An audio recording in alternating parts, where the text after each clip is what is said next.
भाजपा नंदुरबार तालुकाध्यक्षपदी दीपक पाटील यांची निवड। आगामी स्थानिक निवडणुका स्वबळावर लढवण्याचा निर्णय। भारतीय जनता पक्षाच्या नंदुरबार तालुकाध्यक्षपदी दीपक पाटील यांची नियुक्ती करण्यात आली।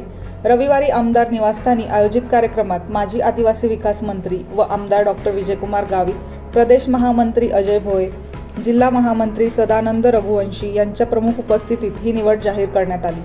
या प्रसंगी डॉ. सुप्रिया गावित यांच्यासह अनेक पदाधिकारी व कार्यकर्ते उपस्थित होते। कार्यक्रमात बोलताना आमदार डॉ. गावित यांनी सांगितले की भारतीय जनता पक्ष येणाऱ्या जिल्हा परिषद, ग्रामपंचायत व नगरपालिका निवडणुका स्वबळावर लढणार असून कोणत्याही प्रकारची युती केली जाणार नाही।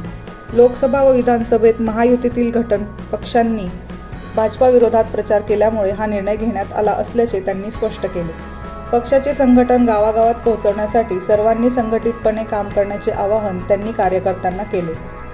डॉ. सुप्रिया गावित यांनीही कार्यकर्त्यांना आगामी निवडणुकांमध्ये व्यापक आणि रचनात्मक काम करण्याचे आवाहन केले। नवनियुक्त तालुकाध्यक्ष दीपक पाटील यांनी आपले मनोगत व्यक्त करताना डॉ. विजयकुमार गावित यांच्या नेतृत्वात पक्षासाठी समर्पितपणे काम करण्याचा निर्धार व्यक्त केला।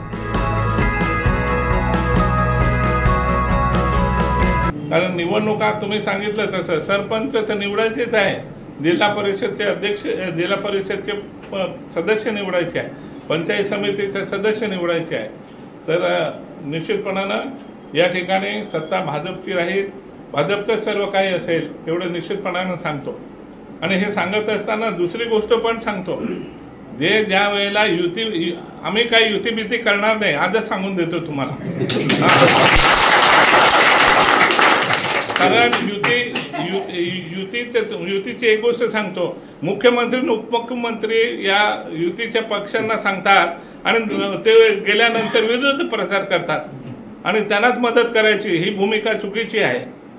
आणि हे असं करत असल्यामुळे आम्ही आमच्या मतदारसंघामध्ये युती करणार नाही, मग नगरपालिका असेल किंवा मग ग्रामीण भाग असेल, एवढं निश्चितपणानं सांगतो।